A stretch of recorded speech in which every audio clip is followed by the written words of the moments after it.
Welcome back. Our yeast is foaming. So if you can see, and I don't know if you can very well, but it is definitely all foamy. The water has turned like a nice light brown foamy color. Okay, so we are going to start adding flour. It's going to take you about 3.5 to 4.5 cups of flour, and that just depends on how sticky it is. You're going to keep adding flour until it doesn't stick to you anymore. This would be a good time to take off any jewelry that might get like dough stuck to it or whatever. And also remember to always wash your hands in between steps, at the beginning, all of those things. That's very, very important, okay? All right, so we're going to start mixing our flour in a little bit at a time. So would my assistant come and help me with the flour? He bailed on me, but that's okay. Maybe we'll get him into the next one. So you're just going to start. I already have measured out 4.5 cups of flour, so I'm just going to start adding it a little bit at a time. And once it starts to get doughy, we can dump it out on the counter. Okay, so we're just going to kind of mix it together.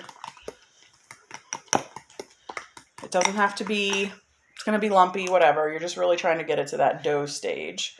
Okay.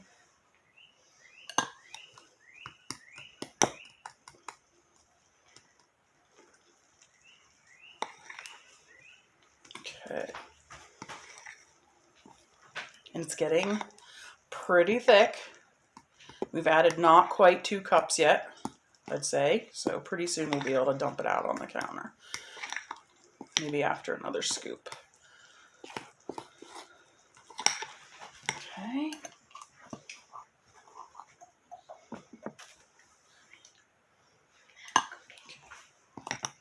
So, yeah, we're almost there.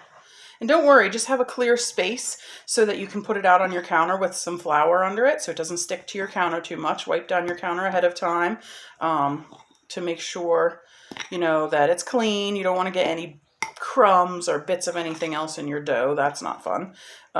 So make sure you have a nice clean space where you're going to dump it out, and then add a lot of flour to your countertop so that you can keep it from sticking too much, and it will pick up that flour too. So I have been very generous in the flour that I put down, okay? And it's still pretty wet, so, you know, that's one of the reasons that you'll need a lot of extra flour down there. While it's wet, it's going to be really sticky.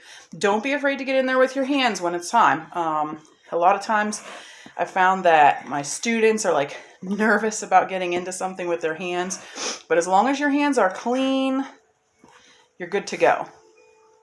Okay, so here we go. It's getting kind of doughy. You can kind of see that, but it's still sticky. So we're going to keep adding our flour until it doesn't stick to us anymore. Okay. Okay. So we have flour down on the counter. I'm putting more flour on top. Okay. I'd say we have gone through probably about 3 cups of our flour. See how much more it takes. Oh yeah, it's definitely getting doughy. Okay. More dough-like.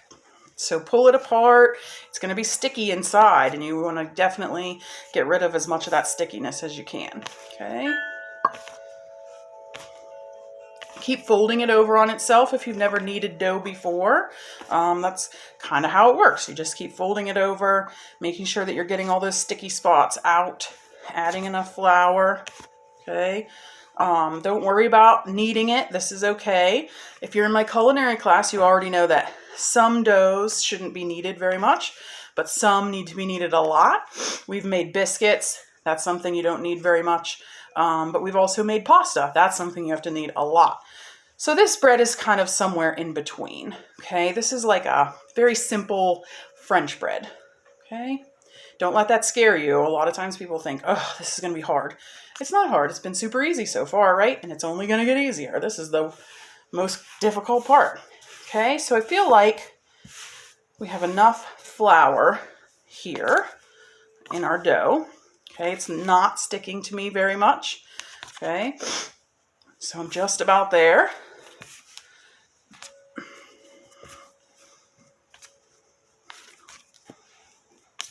Okay, just a little more. And if you don't have yeast at home, That's probably the one thing that maybe we don't have in our cupboards all the time. So if you don't have yeast at home and you get online and you do a quick search, there are lots of kinds of breads, quick breads that don't require yeast. So don't let this intimidate you, because there's always different kinds of breads that you can make that don't use yeast. They use baking soda or baking powder or a combination of the two or something like that. Okay. All right. So once you have this so that it's not sticky anymore, and that's kind of where ours is, we're going to make it into a loaf shape, okay? So, you know, kind of a long rectangular type of shape, maybe ovally at the ends, whatever you think. And you're going to put that on one of your cookie sheets, and you don't need a loaf pan. And you can just lay it out on your cookie sheet, and then you're going to cover it with a towel and put it somewhere where there's not going to be a draft. It can be on top of your oven. It could be on a countertop, whatever. If your kitchen is cold, you can probably start preheating your oven and just put the pan on top of your oven. And that will kind of give it a little bit of warmth to help it rise. That's what we're going for. So you're going to preheat your oven to 400 degrees. We're going to let this rise for about 20 minutes. And then I'll see you back here in about 20 minutes.